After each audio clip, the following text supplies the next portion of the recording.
Welcome back to the Making a Multi-Million-Dollar Med Spa podcast, where we have real conversations about what it takes to run a successful business. Thank you for joining us as we share our day-to-day successes and, even more importantly, failures and mistakes. Listen in as we host some of our peers, colleagues, and other experts in the field. We hope you enjoyed today's episode. This week, Matt is talking with injector extraordinaire Noreen. Noreen Bollinger began in the injectable space over 7 years ago. Since then, she has grown in her expertise so much that she is one of the leading injectors at aesthetic care today. Her steady hand, incredible talent, and honest feedback with clients keep her leading the charge in both injectables and laser treatments. Noreen is also a national trainer for multiple companies, including Galderma and Allergan. Join us as she shares her story to aesthetics, tips on growing as a provider, and so much more. Now on to the episode. Hello, everybody out there in Mint Land and Aesthetic Land. My name is Matt Toronto, and this is Mint's multi-million-dollar med spa podcast. And this is going to be fun because I know this lady very well. I'm with Noreen Bollinger. She is one of our amazing RNs here at Aesthetic Care, and she works at both locations, our Leeward location and our Liberty location. I've actually known Noreen a lot longer than she's worked for us. It's kind of a fun story how this worked out, and we'll talk about it. But Noreen, thank you for doing this. Appreciate it. Noreen easily, and I've worked in this industry forever and ever with 1,600 clinics. She's easily one of the top injectors I've ever been associated with. She's amazing. She's a wizard with the needle. I'm going to embarrass her because I will compliment her a lot in this thing. But she's also a joy to work with. So I think a lot of people, so many people out there listening to this podcast are thinking about getting into aesthetics. And as a consultant, I try to be very honest with people and try to guide them on, hey, is this a right fit for you? Is this not a right fit for you? But also, don't get caught up in a lot of what the reps say. Oh my God, just buy laser or make nose, just do Botox. It does take some effort and work. So I'm really curious about you as an RN. What made you decide to go this route?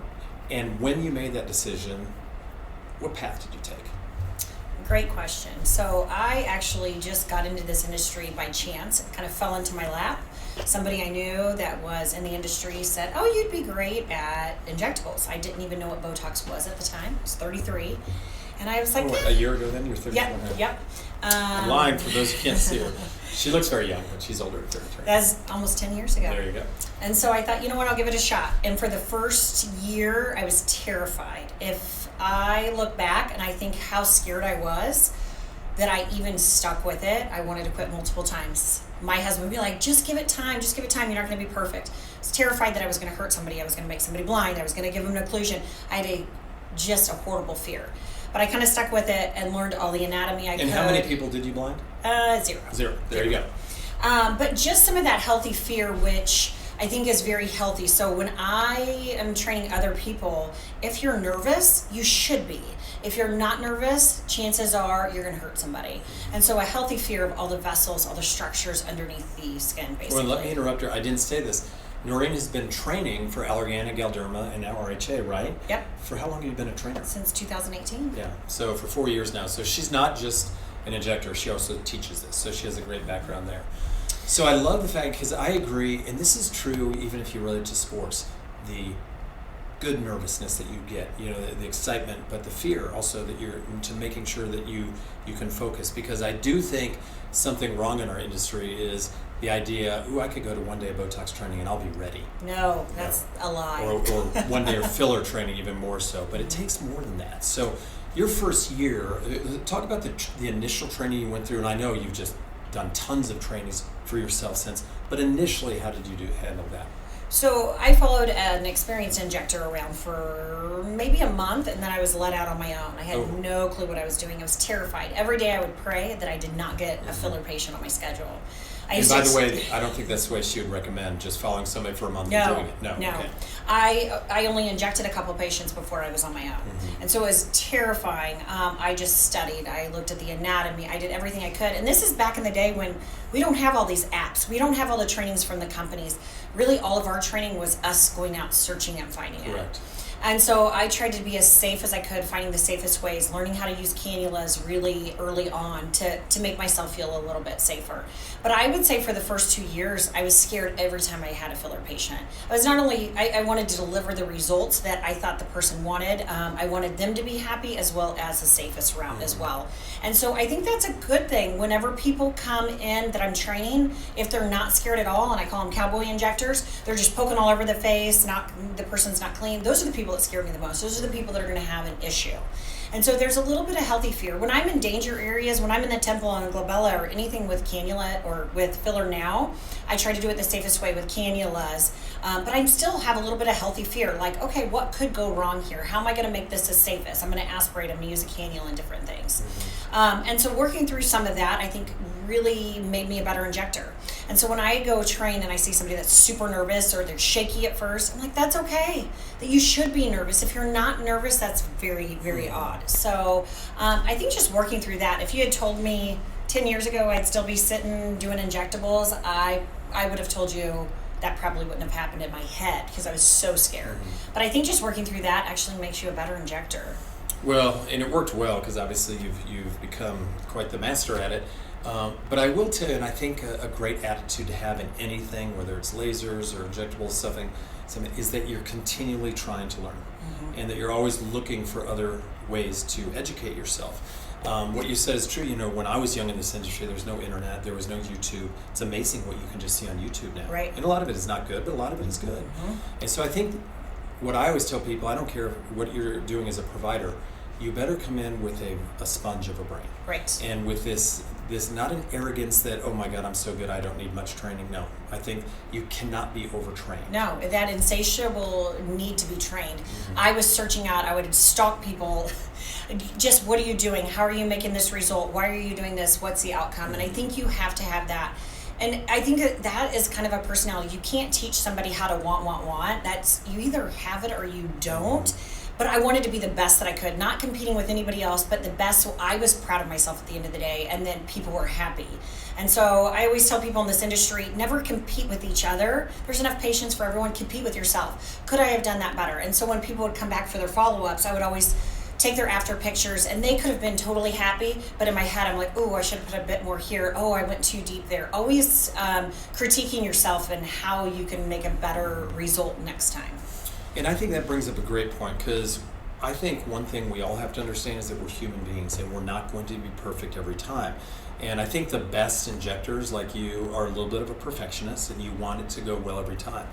But you also know with everybody you inject, it hasn't always gone perfect. Right. So I think one thing that I think our listeners will like to hear is, when you have an unhappy client, how do you handle it? Because it's going to happen, okay? And you see yes. 15 people a day, it's not going to be perfect. So. And one thing we do as a clinic is we try very hard to just jump on any unhappiness and try to resolve it. We don't ignore it. We want to take care of these people.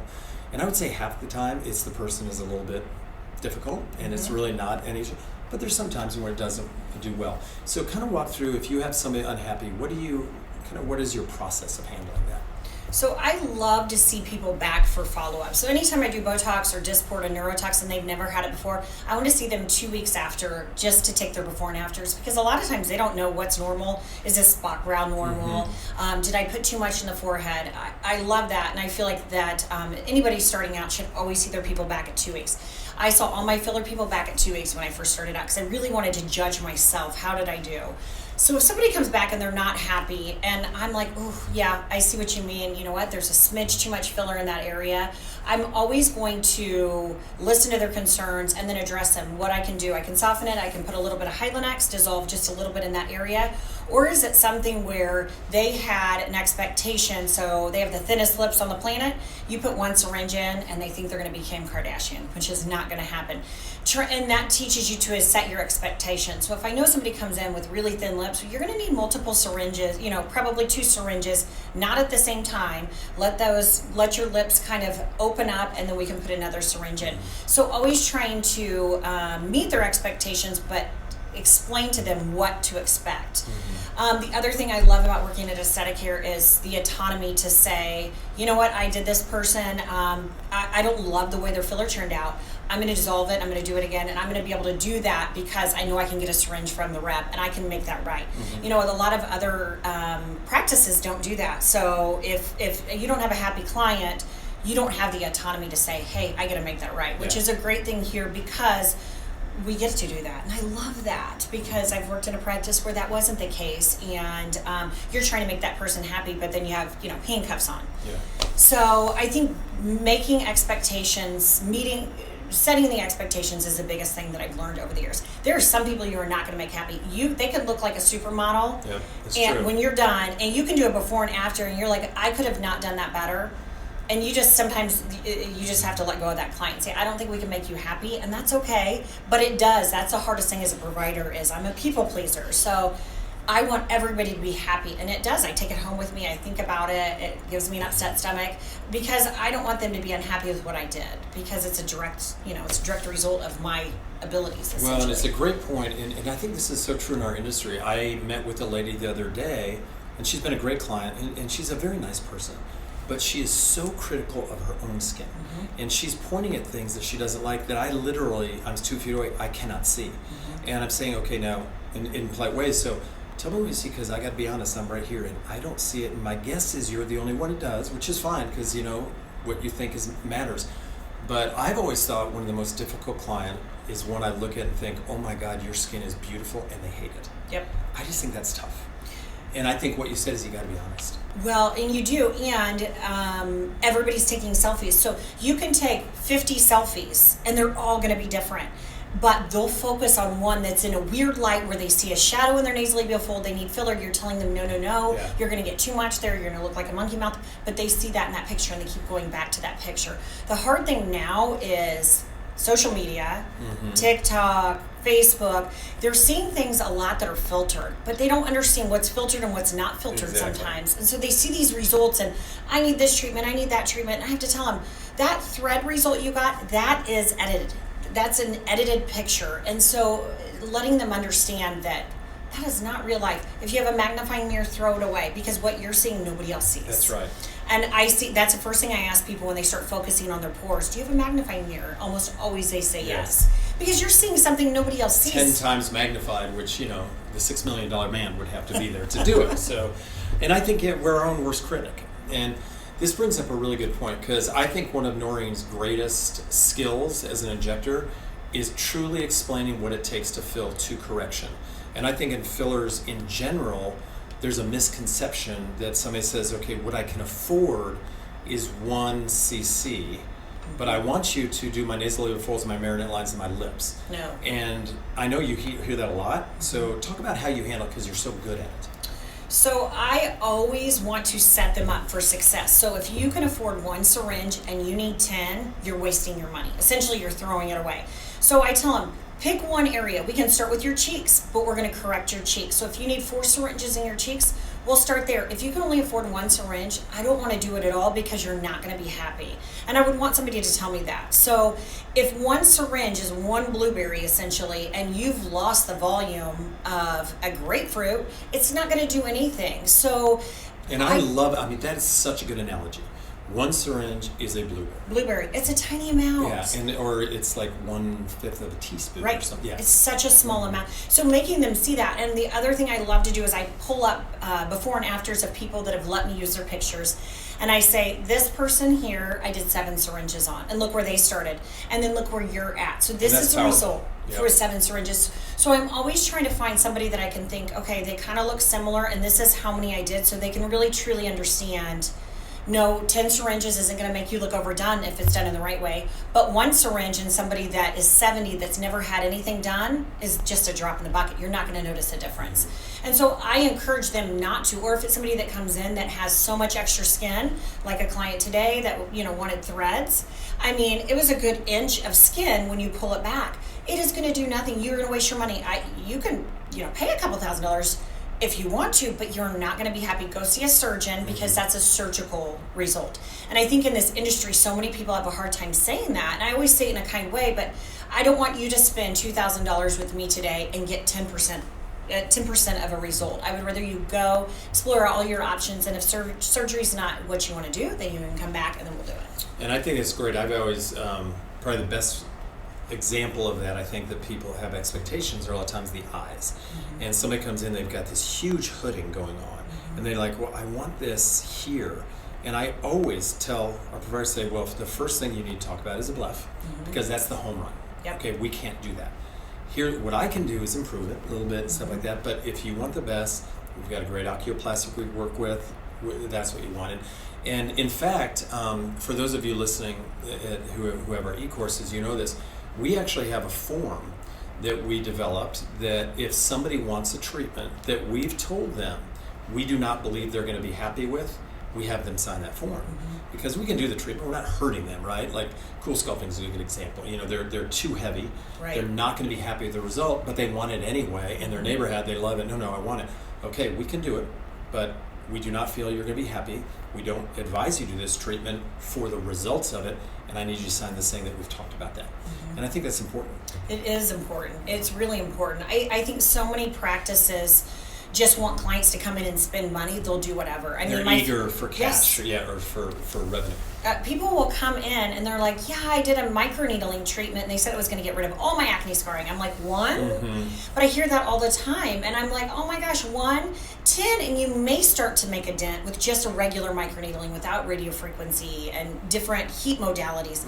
And so I think that's the hardest thing, is people overselling what something can really do. And I always tell them, I'm going to be brutally honest in a nice way, obviously, but I'm going to tell you exactly what. If you want to get acne scarring, you need 5 Intracell to start with, or Genius to start with, and then come back and then we're going to do some filler and then we're going to pop out those acne scars. So I think really setting up expectations. Yeah, and things like that, like acne scars, that's a long process. It's hard. Is. We can do nice things with them, but it's not one treatment. Okay, it's multiple treatments over time. You know, one thing that we see more and more now that we've been established so long is people coming here to fix other people's what they see as a mistake. They got filler or Botox, they're not happy with it, and they come. And I know you see a decent amount of these people. So talk about how you handle that. They've gone somewhere else, they don't like their filler, they don't like the way they look, and they come and say, hey, can you help me? So the first thing I encourage them to do, so say you went down the street and you had gotten filler and it was 3 months ago and it's in your lips and you just hate it, there's lumps and bumps, some of the fillers on the wet mucosa of the lip. The first thing I encourage them to do is to go back and have them dissolve it. So using Hylenex is not cheap. And we can do it here, but I don't know how deep that provider placed the product. I don't know, what plane they were in. I don't know what filler they used. And so I always encourage them to go back. The other thing I think that is really good is if I was that provider and I had somebody that wasn't happy, I would want to know. So have them go back, say, hey, I'm not really happy. Can you just dissolve this? If a lot of times they don't want to go back there. So if they don't want to, I say... And I'm amazed at how many clinics don't even stock Hylenex. They don't even have it. Which is crazy. Yes. Yeah. So then I will dissolve it, but obviously we have to charge them because we have to pay for the product. Right. I just hate that somebody's paid for filler and then paying to dissolve it and then paying for me to put it back in. So I'll dissolve it and then I'll re-inject them. And we see it a lot, and we're going to see it a lot more with everybody wants in this industry. So the amount of untrained providers go to a weekend course and then they do filler is insane, and it's just going to get worse. You don't know how sterile they were when they put it in. You don't know if there's any bacteria underneath the skin.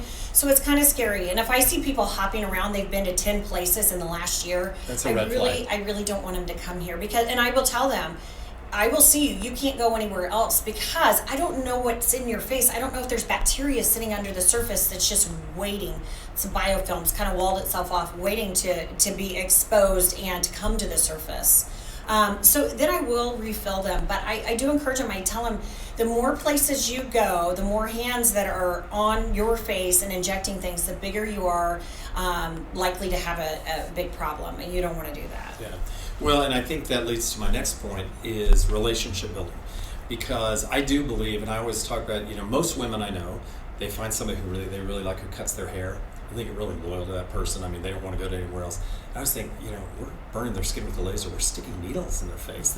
So that trust has got to be really good. So when you see somebody for the first time, in your mind, what is your goal as far as that relationship? Because you said you don't really want them going to other places, right? And we don't from a business standpoint.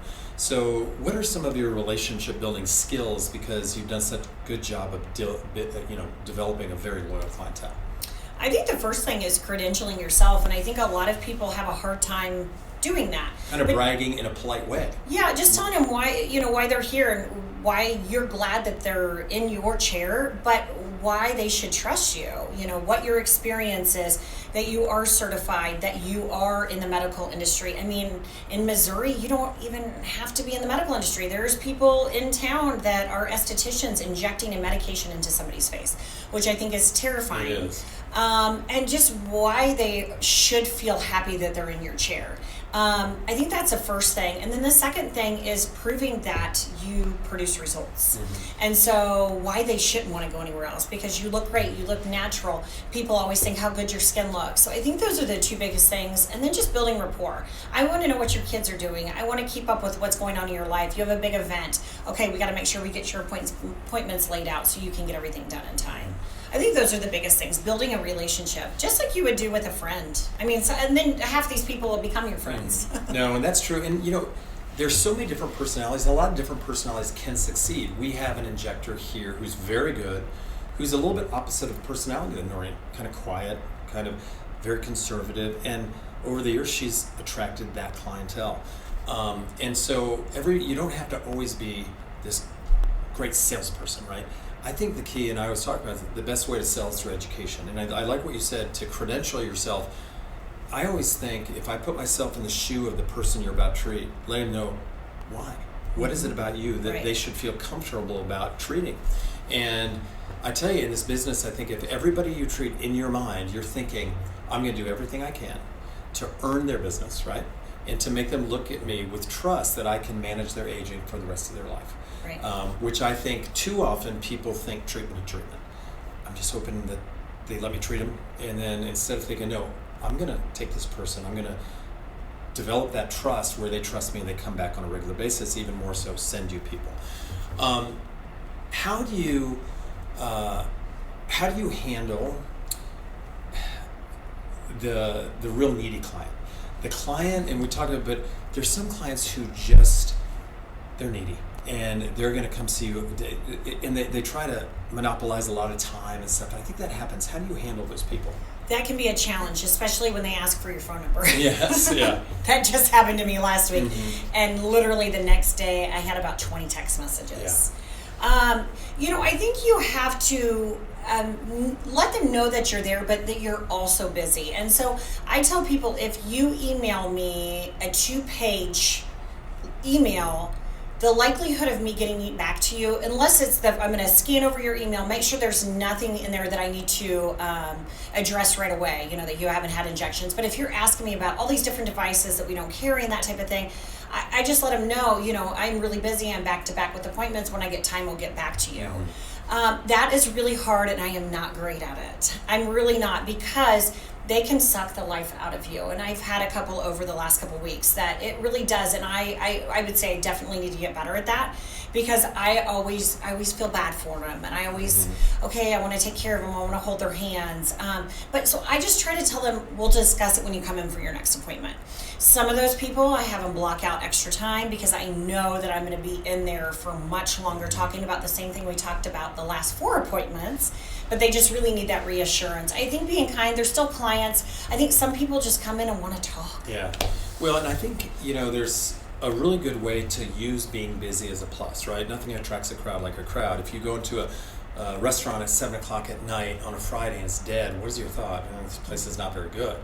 And you go to a great one and you have to wait for an hour and a half. You don't like it, but you're thinking it's probably pretty good. Right. And so going back to your credibility that, hey, I'm busy. I'm booked up, 6-8 weeks ahead of time. That's a good thing. There's a reason you're booked up ahead of time. The other thing that I think is important is that in any industry, certain personalities will not click. It doesn't mean you're a bad person. It doesn't mean the client is a bad person.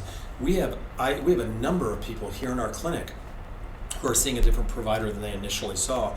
And it didn't have to be anything adversarial. It was just like it wasn't quite the fit. And that is okay. And instead of looking at it like, it's never comfortable saying, you're not going to say, I don't want to see you anymore. it's like, my style may not fit your style, but we've got some great people here.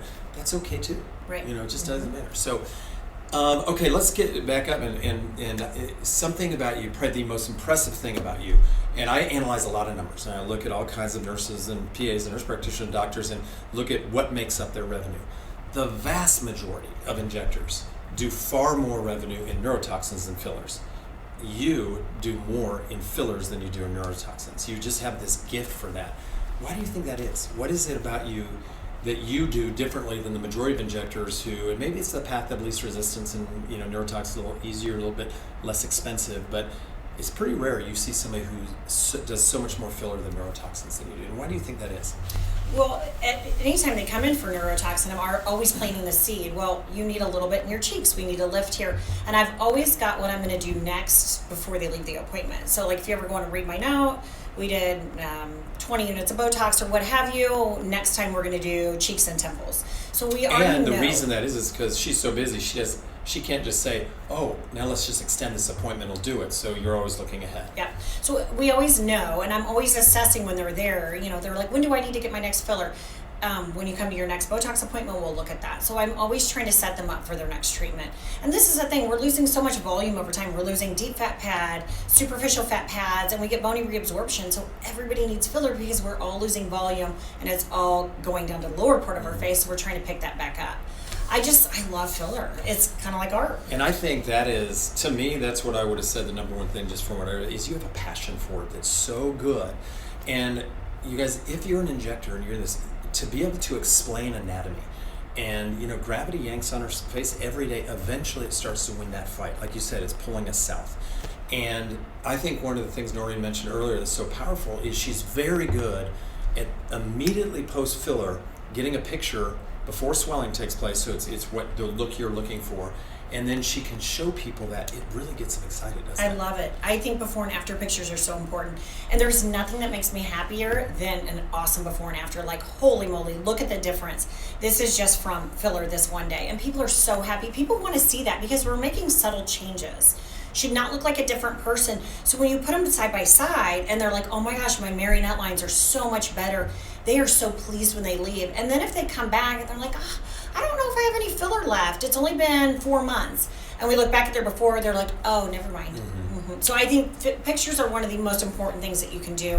If they leave, they're looking in the mirror when they leave, but they may have some bruising, they may have to start to have a little swelling. Sometimes they'll email you and say, hey, can I have my before and after? They want to show all their friends. I just think it's so powerful, and it credentials you as well. Like, look at the results. No, and she's great at it. And it is. People learn visually way better than they learn verbally. Mm-hmm. So, the picture's worth 1,000 words. All right, so let's just take an overview. You've been in this industry now for 10 years, okay? From everything, I guess, you like it, right? You like it. It's pretty good. What is it that excites you about kind of the future and your future in this industry? Gosh, all the new products that are going to be coming out. I mean, I think that we are just at the tip of the iceberg of what is to come. I think there's going to be a lot more biostimulators. So Sculptra, some other things coming out to make our body stimulate more collagen rather than just fillers. We're having new fillers come out that they have in Europe now. A new neurotoxin that's supposed to be coming out too, that's more longevity. I'm just always excited for the next thing that can be better than what we have now. Mm-hmm. Some of the fillers that we used, Restylane Lift is the first filler, regular Restylane, the first filler that was out, we still use today, which is still a great filler. But I think think about it, it came out in 2004. Yeah. That's so 18 years. Yeah. It's just crazy. So I think that we're going to have more technology, so our products are going to be even better in all the different modalities. So treating the neck, which is one of the hardest things to treat now. Everybody hates their neck, the under eyes. So really fun things that now we can achieve, whenever we say filler under the eyes. I haven't been able to train on it. Allergan now has an indication for infraorbital hollows, which is exciting, so I can go out and show other people how to do awesome things that we do every day, but we just can't train on them. I agree, and I think that fact that there's always something new is wonderful. I also think that we're getting so much better at, instead of just doing one thing or two things, these multimodality plans where, let's say we're going to look at your face And we know that filler and a neurotoxin is going to address certain things, but it doesn't do anything for sun damage, right? Or maybe some fine lines and wrinkles that you can, or like you just said, boy, I can do some great stuff with my neck. Well, then we incorporate something like a soft wave or something, and really teaching.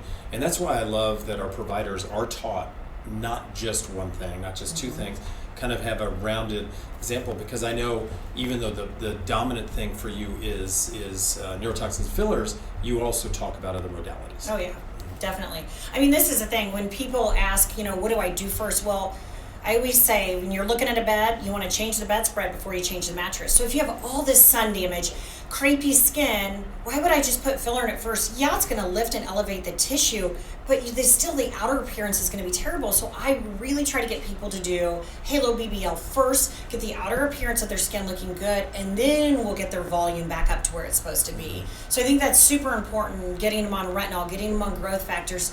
It's not just one thing you do, it's everything you do together. Well, and I love that analogy. You change the bedspread before the bed. I always say, if I give you a wonderful gift in ugly wrapping paper, it's not so good. And neurotoxins fillers don't do anything to the wrapping paper. Right. You got to address that too. So what advice would you have for any young or old, but somebody, a nurse practitioner, PA, whatever, that's thinking about getting into this industry? What advice would you have for yourself 10 years ago? People ask me that all the time. How did I get into this industry? And I was one of the lucky ones. It just fell into my lap. I think that's the hardest thing. Most practices want experience. They want somebody coming in that kind of has a little bit of a following. So it's really hard going out and finding some of your own education. Getting education with injectables, with lasers is expensive. So if you have some skin in the game, you're going to be much more likely to be hired than somebody that is just applying in all these different places and they have no experience. They don't even really know the mechanism of action with Botox besides what they've seen on TikTok. And so going out there, investing some of your own money, getting some training, and then that's just starting, and then try to get hired on somewhere. I think that's the hardest thing is all these people want to get in this industry, but they don't have any skin in the game. So if you're trying to get in, investing some of your own money and getting a little bit of education just to kind of get the ball rolling. No, I agree, and I've hired several injectors with no experience, and we're willing to take on that expense, but a lot of places, they can't afford that, they don't have the money. But what was really nice, our latest hire, Blake, came in. One of the things that impressed him is he had already done that. He'd already paid money to go to, I don't know if it's a Paget, is that one of the? Palette course, and he did another, he'd already injected some on his own, knowing when I go in there, that's going to give me a leg up on other people interviewing for the position, which it did. It just showed a commitment. It showed that I'm willing to invest some of my own money to get good. But there are places, obviously, our belief is kind of hire the smile, train the skill. As good as she is, 10 years ago, we could have helped train her and she would have been good. But one thing I couldn't teach is Noreen's ability to communicate, her passion, her work ethic. I mean, it's a little ridiculous. She works a lot, and then when she's not working here, she's training. She's got a strong work ethic. Just to let you know what an impressive injector is, I always look at weekly numbers. On her own, she generated almost $50,000 last week in 5 days. So she's a rare one. She's a good one. But last thing I want to talk about is just what do you love most about your job? When you think about, boy, I have to get up every morning, and I always tell people there's a way to think about work. I have to go to work or I get to go to work. There's people out there who, I know it's been paralyzed. My brother, sadly, is in the last stages of ALS. He would kill to go to work. But I think we have a fun job. I think we're blessed. So you've been doing it for 10 years. I'm hoping you do it for another 30, all with here at Aesthetic Care. But how do you think about your job? What do you love about your job? What excites you? I know that you talked about the future excites you, but just right now, what excites you about your job? I love coming to work every day, which, that sounds crazy. I really don't feel like I work. I am creating results for people, and it makes me excited. I don't ever wake up and be like, oh my gosh, I don't want to go to work today, because my job is exciting. Every patient that I see that gets beautiful results is exciting. And they're happy. And they're happy to be there. Yeah. And also working here, because the staff is very fun. I could just work in Liberty, but I want to work in Leawood because I love working with all the people that I work with. And that's a big thing. I think I told Matt a long time ago, I said, you could pay me half as much and I would still want to work here. And I don't want to do that. I didn't do it. I should. Because that is not something you get every day. And I think people coming to work and enjoying their job and smiling and laughing and joking around just makes life so much better. I mean, we spend more time working than we do at home with our family. So why not love your job? And one thing, and for any of you owners out there listening, Noreen has, I think, a unique perspective because she worked at a place that wasn't so good. And I'm not bragging this, but I do think we treat our staff well and we've created a great family atmosphere. And if you're listening to this and you have a lot of turnover or you have a lot of infighting and gossip stuff, it's not, it wreaks havoc.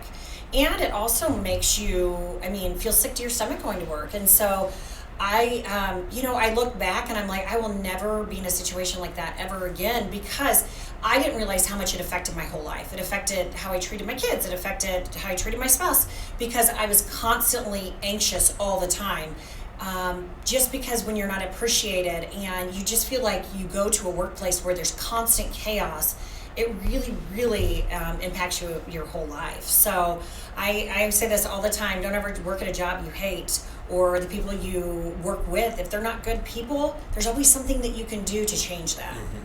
Yeah, and I think if you're a manager, owner, I think one of the most important things you can do is focus all the time on creating a wonderful work atmosphere, because it brings the best out of people. I mean, Noreen, I believe, is probably a better injector because of the environment that she's in versus if she was stressed or whatever. So I just think it's critical. And the other thing is that I do believe our clients sense that. Oh gosh, so clients that came and followed me from the last place I worked, they said, gosh, the waiting room here is so different. She was like, all you guys like each other. And I started laughing. She goes, it just, you can feel it, it's palpable. Everybody just is joking around and having fun, and that you guys can enjoy each other. And I go, you picked that up in 10 minutes? She goes, yes, because the other place, you could cut the tension with a knife. It just felt very cold, very sterile. And so you don't want that. You want people to enjoy coming, being able to laugh and joke around. Well, we love what we do. It's fun. It's fun when we have great people like Noreen, and thank you so much for taking the time to do that. I hope you all got a lot out of this. We've got all kinds of great podcasts coming up, so stay tuned. You're going to be hearing a lot from us, and hopefully it'll give you some tips here and there to make your clinic and your career better. Thank you very much. Thanks for listening to today's episode. We would love it if you left a review to help other providers and clinics find us. Also, if you want more information about anything we discussed in this episode, check out our show notes.